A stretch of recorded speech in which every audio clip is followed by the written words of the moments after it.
Está escrito assim em Lucas capítulo 5, versículo 17. E aconteceu que num daqueles dias estava ensinando e estavam ali assentados fariseus e doutores da lei, que tinham vindo de todas as aldeias da Galileia e da Judeia e de Jerusalém. E o poder do Senhor estava ali com ele, com Jesus, para os curar. E eis que uns homens transportaram numa cama um homem que estava paralítico e procuravam fazê-lo entrar e pô-lo diante dele. E não achando-o por onde o pudessem levar, por causa da multidão, subiram ao telhado e por entre as telhas o baixaram com a cama até ao meio, diante de Jesus. E vendo ele a fé deles, disse-lhe: Homem, os teus pecados te são perdoados. E os escribas e os fariseus começaram a arrazoar, dizendo: Quem é este que diz blasfêmias? Quem pode perdoar pecados senão Deus? Jesus, porém, conhecendo seus pensamentos, respondeu e disse-lhes: Que arrazoais em vossos corações? Qual é mais fácil dizer: aos teus pecados te são perdoados, ou dizer: levanta-te e anda? Ora, para que saibais que o Filho do Homem tem sobre a terra poder de perdoar pecados, disse ao paralítico: A ti te digo, levanta-te, toma a tua cama e vai para a tua casa. E levantando logo diante deles, tomando a cama em que estava deitado, foi para a sua casa, glorificando a Deus. E todos ficaram maravilhados, glorificaram a Deus e ficaram cheios de temor, dizendo: Hoje vimos prodígios. O versículo de número 17, na última linha do versículo, fala, glória a Deus, que o poder de Deus estava com Jesus para curar as pessoas das suas enfermidades. Está na última linha aqui que nós vemos: o poder do Senhor estava ali para os curar. Em outras traduções está escrito assim, e o poder do Senhor estava com ele, com Jesus, para os curar. O que eu aprendo com isso, baseado naquilo que nós já falamos, que é o nosso objetivo de extrair do texto o que nós podemos esperar de Jesus? A primeira coisa que você vê dentro desse texto, que nós podemos esperar de Jesus, é que o que está com ele é o poder para curar. Aqui diz que estava ali o poder de Deus, no caso com Jesus, para os curar. O que entendo com isso, trazendo para dentro desse contexto? É que curar é algo que está com Jesus, não colocar enfermidades. Você precisa entender que enfermidades, basta Deus não te livrar, você tem uma imunidade baixa, e o diabo ele tem esse poder, de agir se Deus não livrar. Já é do departamento do diabo colocar doenças nas pessoas. No mundo em que nós vivemos hoje, ainda que o diabo não coloque, ter uma doença, hoje em dia é tanta coisa, é dengue, é chikungunya, é coronavírus, tudo aquilo que vem no sentido, é câncer, tudo isso já está no mundo, não precisa Jesus fazer.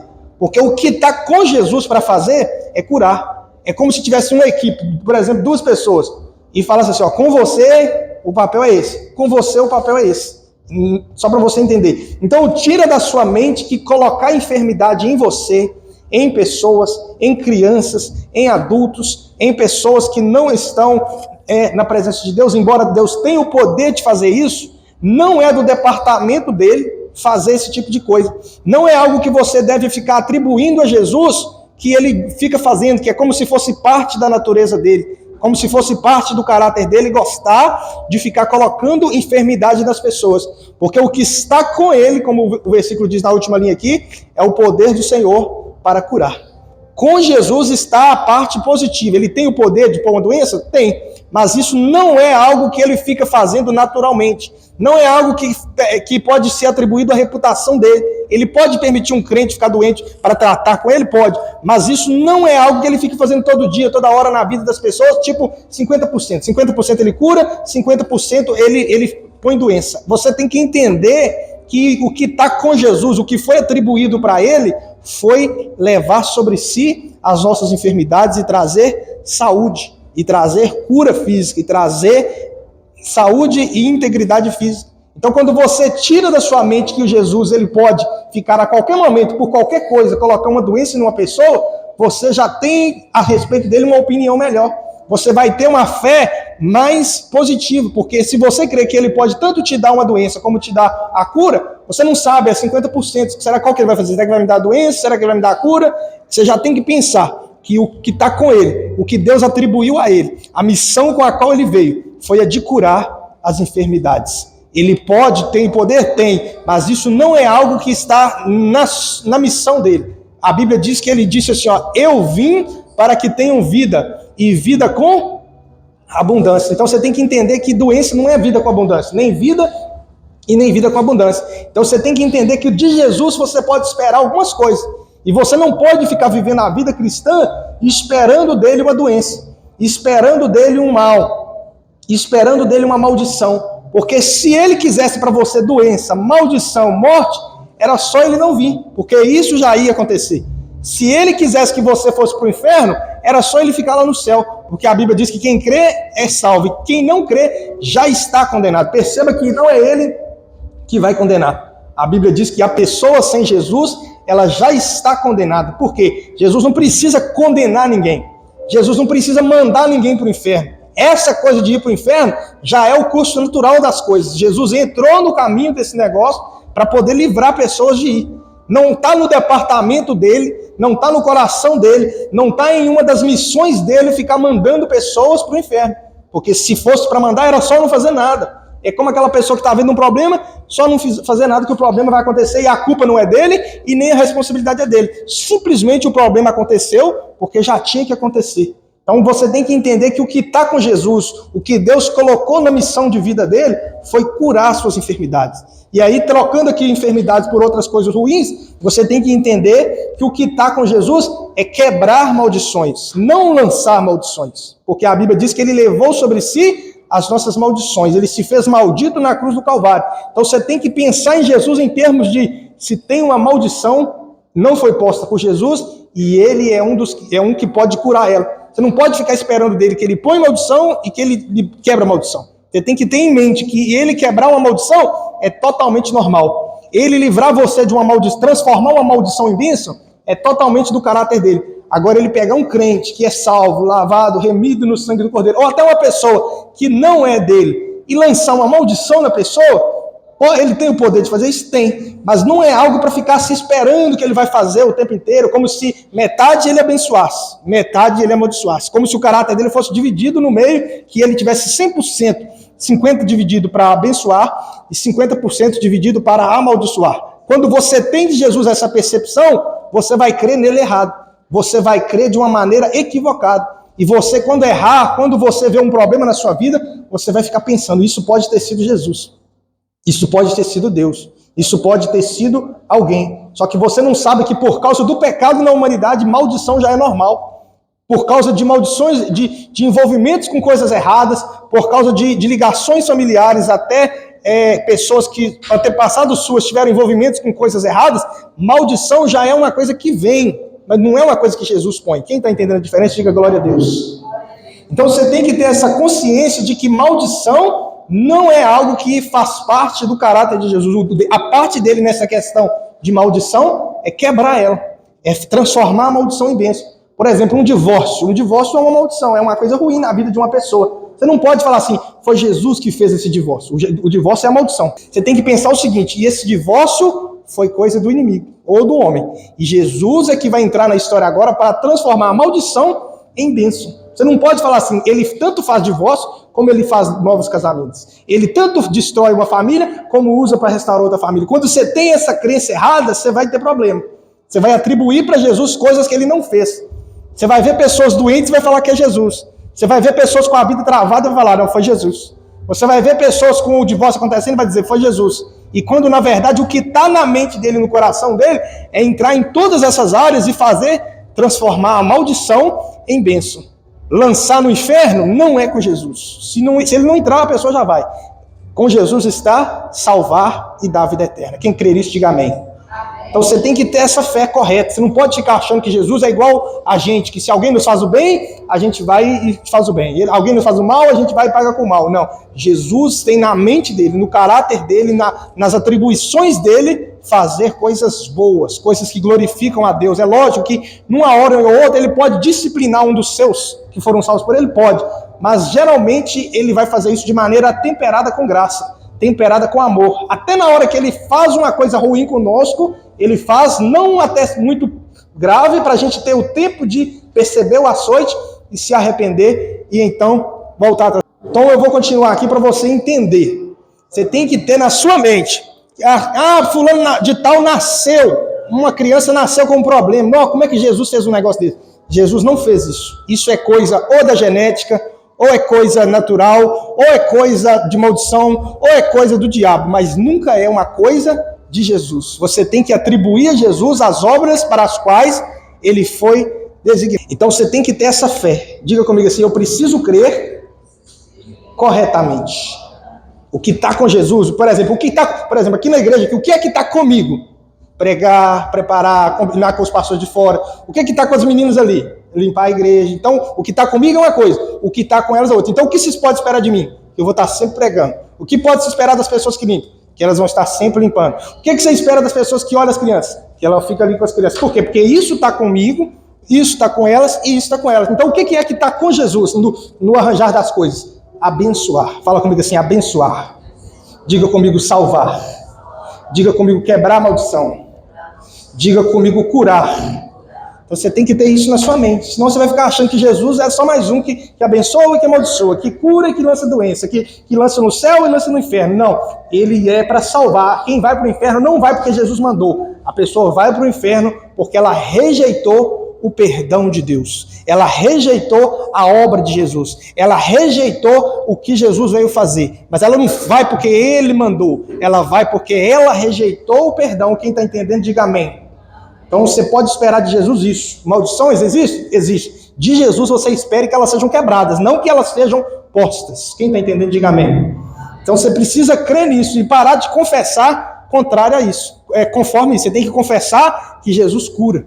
Você viu uma pessoa doente, diga que se vai haver cura é com Jesus. Se houve a doença, é com a pessoa, ou é uma obra de macumbaria, ou a pessoa comeu muita coisa errada e desenvolveu um câncer, a pessoa pode ter uma coisa hereditária, pode ser inúmeros fatores. Mas tira da sua mente que Jesus fica andando por aí, lançando doenças, lançando câncer, lançando maldições, lançando pessoas no inferno. E isso não está no coração dele. O que está no coração dele é fazer... Ele disse, eu vim para que tenham vida e vida com abundância. Em outro lugar ele disse, eu vim para salvar e buscar o que se havia perdido. Em outros lugares você vê ele dizendo, eu vim para pregar as boas novas do reino de Deus. Você nunca vai ver dizendo assim, eu vim para lançar maldições, eu vim para colocar doenças, eu vim para causar divórcios, eu vim para, entendeu? Tudo que é de ruim ou é culpa nossa ou é culpa do diabo. Nunca é de Jesus no sentido geral das coisas. Quem está entendendo e concordando, diga glória a Deus. A segunda coisa que nós aprendemos nesse texto é que estes homens levaram o seu amigo para a presença de Jesus, fazendo um grande esforço. Com isso, eu espero que Jesus espera de nós que nós não meçamos esforço para levar as pessoas para diante de Jesus. Porque eles tinham a multidão como um impedimento, mas eles estavam dispostos a romper com a multidão. Eles estavam dispostos a romper com a dificuldade. Eles estavam dispostos a romper com o desafio. Por que eles queriam fazer isso? Porque eles queriam que o amigo deles tivesse um encontro com Jesus, e estivesse na presença de Jesus ali para ser curado. Com isso, eu aprendo que nós podemos esperar, que Jesus espera de nós, que nós não meçamos esforços para trazer pessoas para a presença dele. que nós não meçamos esforço para convidar pessoas para estar na igreja. Talvez você não tenha sabedoria para pregar para uma pessoa, explicar para ela a teologia, explicar para ela como é que é, explicar para ela as coisas que Jesus é criança, bênção e não maldição. Talvez você não vai ter essa destreza, mas Jesus espera de você que, no mínimo, você carregue a pessoa. E você não carrega, tem sempre pegando com a mão, igual esses homens fizeram. Às vezes você carrega com um convite, às vezes você carrega com uma insistência. Às vezes a pessoa fala que não tem uma roupa, você se oferece para ajudar ela, emprestando um ou comprando um. Às vezes a pessoa precisa que você passe na casa dela para pegar ela. E tudo isso é algo que era fora do seu costume. Mas você fala, isso não era meu hábito. Mas eu estou disposto a sair da minha rotina, eu estou disposto a sair da minha zona de conforto para levar pessoas para diante de Jesus. Talvez eu não sei pregar, mas eu estou disposto a levar para alguém que vai pregar. Talvez eu não sei orar pela pessoa, eu não vou ter a destreza, a dicção de orar, mas eu posso convidá-la para ir num culto onde alguém vai orar por ela. E esse coração de ser alguém que leva pessoas para diante de Jesus tem recompensa da parte de Deus. Porque Jesus sabe quem consegue pregar e quem não consegue. A Bíblia diz que ele não vai cobrar de você algo que ele não te deu. E se ele te deu o dom de pregar, se ele te deu a capacidade de pregar, pregue. Mas se não deu, não se importe, porque ele aceita que você faça um esforço mental de levar as pessoas para diante dele, para a presença dele, para estar na casa dele. E aí curar é com Jesus. Perdoar pecados, como aconteceu, é com Jesus. Quebrar maldições é com Jesus. Restaurar casamentos é com Jesus. Talvez você não tenha essa capacidade de fazer. Tem gente que consegue ajudar, aconselhar ali e restaurar um casamento sendo uma bênção na mão de Deus, sendo um canal de Deus para fazer uma bênção. Mas tem gente que não tem essa destreza, essa evolução espiritual, e Jesus está dizendo, não é porque você ainda não tem maturidade para aconselhar um casamento, para aconselhar um jovem nas drogas, para fazer alguma coisa relevante, pregar uma palavra bem esclarecida, bem elaborada, que você não precisa fazer nada. Você pode simplesmente fazer como esses homens, se esforçar para levar as pessoas. Falar com a pessoa, fulano, você quer que eu passe na sua casa? Às vezes o caminho que a pessoa mora, você mora aqui, a igreja é aqui.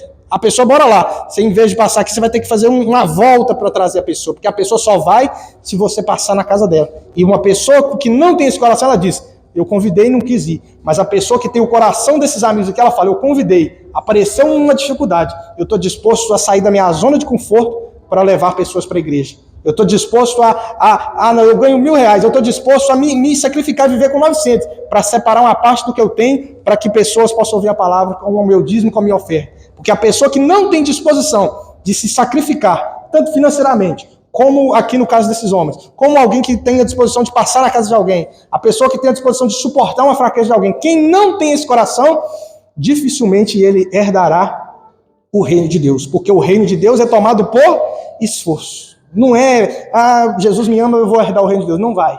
Você vai se tiver esforço, porque o reino de Deus é tomado por esforço. Está escrito isso em Marcos, se eu não me engano, capítulo 11, versículo 12. Aliás, capítulo 11, versículo de número 12. Deixa eu ver se é isso mesmo. Marcos 11, 12. Ou Mateus 12, 11. Deixa eu achar aqui para nós caminharmos para o final e você vai para a sua casa abençoado em nome do Senhor Jesus. Olha o que está escrito. E desde os dias de João Batista até agora se faz violência ao reino dos céus e pela força se apoderam dele. Diga comigo assim, por força e por violência.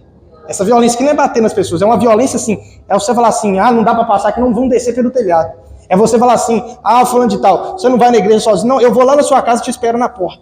É aquela pessoa que fala assim, o fulano de tal me deu um prejuízo e eu vou perdoar, vou aceitar o prejuízo. Isso é uma atitude que você tem que tomar na mente, assim, é violento essa atitude. É aquela pessoa que fala assim, para mim ficar bem com a pessoa, eu vou aceitar perder.